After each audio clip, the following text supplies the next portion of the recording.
Since 2014, the director of Redline, Takeshi Koike, has helmed the new Lupin the Third series that's about to enter its conclusion in 2025. Yeah, this storyline took more than 10 years to finish. Koike's rendition of Lupin is about reverting the Lupin gang to their criminal roots. This means the characters aren't as heroic and are primarily motivated by their own survival or selfish reasons. There have been glimpses of honor and a couple of good deeds, but they're still gonna rob you. The storyline initially was simple, with Jigen being targeted by an assassin, but identifying the hitman's employer has led to a mystery. These stories are primarily action films complete with your car chases, explosions, heists, gunplay, and even a final physical confrontation.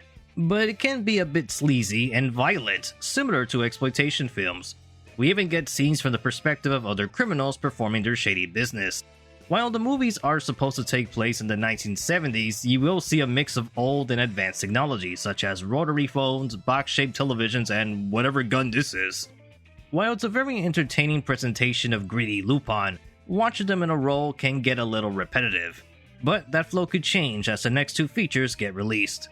Unlike the majority of Lupin, this specific story can easily be identified by its stylized spelling of Lupin The Third, also because there's only 5 of them. Here are their titles and their viewing order: Jigens Gravestone, Goemon's Blood Spray, Fujiko's Lie, Zenigata and the Two Lupins, and likely the conclusion, Lupin the Third the Movie, Immortal Bloodline. The top 3 have been dubbed and released on DVD and Blu-ray, while the bottom 2, well, I don't know when we're getting those. Nor do I know why these movies act like film serials. Despite their running time being under an hour, you may find each film is actually divided as 2 episodes put together. 2 episodes put together. Did I say that correctly? When you're watching them, this is what's going to happen. First, you're gonna have an opening, which is the same in all the 3 available films. Next is the title, along with a Part 1. And once Part 1 is finished, you'll receive a to be continued cliffhanger. And then you'll immediately be bombarded by the opening for a second time. And then you get a Part 2, aka the rest of the movie. I don't know why these films are packaged this way. It's like Koike or whoever wanted to have a play-all feature of a TV series that only lasted 2 episodes. It'd be understandable if all 5 of these movies were on the same disc, but they're not. They're all sold separately, so the illusion of a new TV series doesn't really work. Although, I am curious how this was sold in Japanese theaters because that's how they premiered. Did customers have to buy 2 tickets or a single ticket? Did Acts 1 and 2 have separate showtimes, or was there an intermission in between parts? Depending on which version of Jigens Gravestone you're watching, whether it's official, unofficial, or even international, you'll come across something unique. When you enter the second episode of Gravestone, you may bump into a recap of episode 1 that you just watched.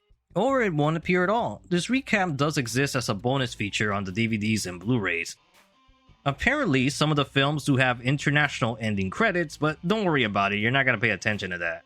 This is partly the reason why the newly announced Lupin movie called Lupin The Third, the movie, is treated as a big deal, as it will be a feature-length film, likely without any halftime interruptions. But it is kind of petty that it's treated as the newest Lupin movie since 1996.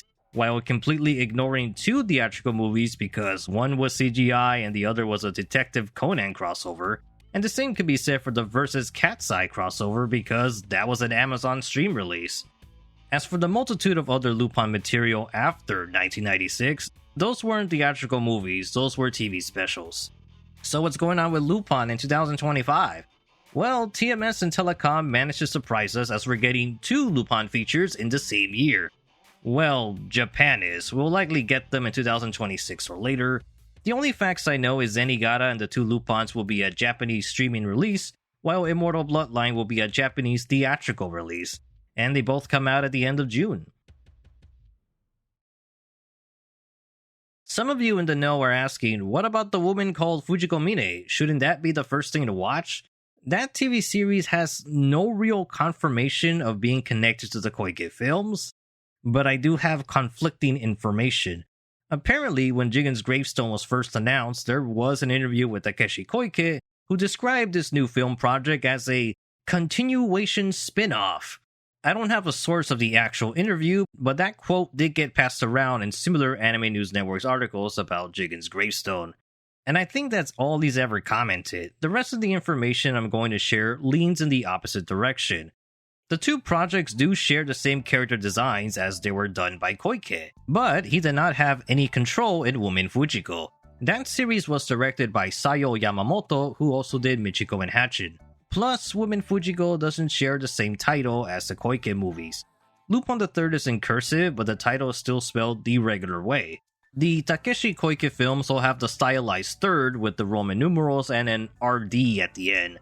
Furthermore, the official Lupin Tumblr treats Woman Fujiko as a spin-off, while it has no presence whatsoever in the Takeshi Koike films website.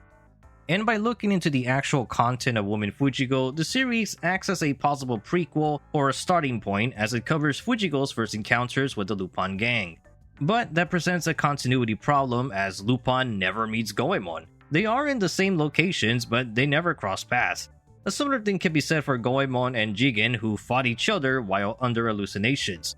By the end of Jigens Gravestone, it's clear that Lupin knows Goemon, and by the next film, they're familiar with one another. But Jigens Gravestone also says yes to a possible connection, as Jigen doesn't consider himself as Lupin's friend, which goes in line with the storyline they had in Woman Fujiko. Unless the two newest films actually addresses events from Woman Fujiko, it currently stands as not really connected, hence the Continuation Spinoff quote. So watching the Woman Fujiko series before the films is optional, but I do think it holds a strong introduction of Jigen and Goemon via their debut episodes. But the psychological tone, the sexual content, the shading visual style, and the overall plot doesn't perfectly mesh with the Koike films, despite both being adult-oriented. If anything, the woman called Fujiko Mine has a better chance of being connected to the Part 1 Green Jacket series. In the Fujiko show, Zenigata's job was to capture Fujiko and Lupin, which ties in with the end of the first episode of Part 1. And things fall into place with Goemon's debut episode since Lupin never met him. Although both Jigen and Goemon might have gotten a glance at each other as the hallucination wore off, but it's forgivable if you're trying to fudge it in. While Lupin tends to be flexible with continuity, this may be a case where it actually matters, as events from Jigen's Gravestone have carried over into the subsequent films, and it continues to do so today with the upcoming movies. If you're still here, I might as well explain Mystery of Mamo and what's going on in these films. Ever since the finale of Jigen's Gravestone, a certain character has appeared who originally debuted in the very first Lupin movie.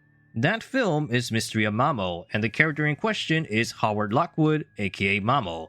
Since 1978, Mamo's never reappeared in anything until 2014's Jigen's Gravestone. And his appearance here gives the impression that something diabolical and huge is going on behind the scenes. So it might actually be recommended to watch Mystery of Mamo and then the Koike films, maybe. I don't know if there will be any actual continuity between that specific film, but at the very least, we have an idea of what can happen. For all we know, Takeshi Koike's Lupin the Third could be a remake of the Mystery of Mamo storyline spread across 5 features. Keeping spoilers vague, there's a sci-fi and cerebral tone in that movie, and these new Koike films have hinted at things like that. There's definitely something lurking in the background, as Zenigata has alluded to during his investigation of Hawk.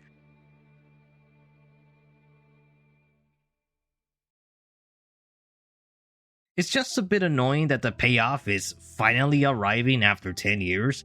Lupin the Third is pretty much the modern day OVA series.